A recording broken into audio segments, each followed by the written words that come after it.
Senhores, já que houve o corte do vídeo anterior, eu venho aqui só para complementar o raciocínio acerca da intervenção do Estado por absorção. Eu comentava no vídeo anterior acerca do julgamento do Supremo Tribunal Federal no que diz respeito à lei do petróleo. Apenas para então confirmar a informação ou até aumentar a informação, a lei do petróleo é especificamente a lei 9.478 de 97 e a inconstitucionalidade na oportunidade estaria diante do artigo 20, inciso 9 da Constituição. E como já comentei anteriormente, foi decidido, e foi uma decisão por maioria, a partir inclusive de um voto do ministro Eros Grau, no sentido de que a possibilidade de os empresários particulares participarem das atividades ou daquelas atividades que a Constituição falava do monopólio à União, e mais do que isso, terem o resultado dessas atividades, não afrontaria o artigo 20, inciso 9.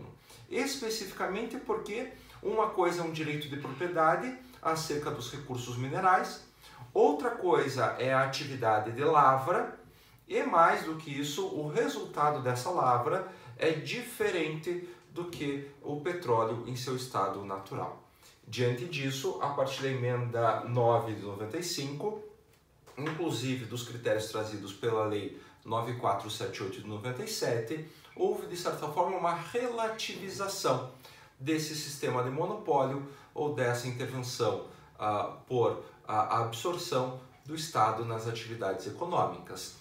No que diz respeito ao controle e à produção de minérios nucleares, ainda assim nós temos um maior controle do Estado.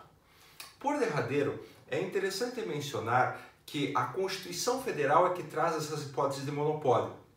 E nos cumpre indagar se, para além dessas hipóteses, poderia a legislação infraconstitucional, por exemplo, atribuir outras atividades em que o Estado exerceria então um regime de monopólio. Em outras palavras, pode a lei infraconstitucional determinar que uma determinada atividade econômica em sentido estrito será exercida em monopólio pelo Estado. Quando lemos, por exemplo, me recordo Eros Roberto Grau diz em suas críticas que sim, seria possível, principalmente naquelas situações de atividade econômica em sentido estrito que diga respeito à segurança nacional. Na opinião do autor, inclusive, pelo que me recordo, ele menciona inclusive que deveria o Estado exercer um monopólio nessas atividades. Por sua vez, um outro ministro do Supremo Tribunal Federal, que também se debruçou sobre o tema, Luiz Roberto Barroso, diz o oposto. Inclusive, particularmente, eu me filio a essa segunda posição. A Constituição Federal trouxe expressamente as hipóteses de monopólio, não sendo admitido ao legislador infraconstitucional criar outras hipóteses de absorção, porque nesse caso estar-se-á violando, por exemplo, o caput do artigo 170 no que diz respeito à livre iniciativa, o inciso no que diz respeito ao princípio da defesa da concorrência, da livre concorrência, e até o próprio parágrafo único do artigo 170. Então, senhores, essas eram considerações acerca da intervenção do Estado por atuação direta nas atividades econômicas. Até a próxima!